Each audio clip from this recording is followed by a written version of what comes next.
So can you give us a bit of cultural context of what it would have been like in Jesus's time to be living with a disability? Yeah, well, I think you're right. I think it is quite significant that this man is not named for a whole load of reasons that we'll get onto, I'm sure. Cultural context. What we do know is that often disability was very clearly associated with sin. It's either personal sin or family sin or generational sin. In some ways, sin is connected to disability, and that comes from some of the Old Testament passages we've got where God seems to be saying, "I will visit the sins of the fathers on their children for generation after generation," and things like that. I think there are passages that need a lot of unpacking Mm. because I don't think actually they say what we often think they say. But the tradition at the time was to think that actually a person's disability or a child that might be born with some sort of disability, all that has resulted from sin being somewhere in the picture. And because of the culture of the time and the nature of society at the time, most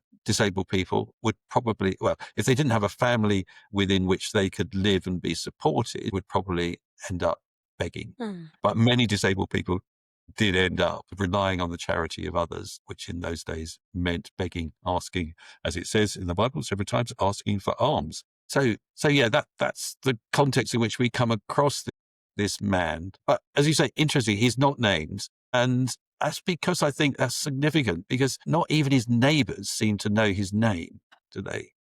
Yeah. Jesus comes across him. The question is asked, who sinned, this man or whatever? Where is the sin in this? And Jesus says, this is not to do with sin. This is so that the glory of God can be revealed. The work and the glory of God can be revealed through and in this man's life. And the mud is smeared and he goes off to the pool of Siloam, the pool that means sent, washes and comes back seeing. And a big part of the chapter is almost this pantomime, isn't it? Of Mm. is he, isn't he? Is he the man? Is he not the man? We don't know. We can't tell because the only way we've ever identified this man, this anonymous man, is as the blind beggar. We've never seen him as anything else. We've never seen him as a person. We've never seen him really as having a life or any autonomy or anything that identifies him as a person. Excuse me. So him not being named, I think, is really, really significant in the center of this.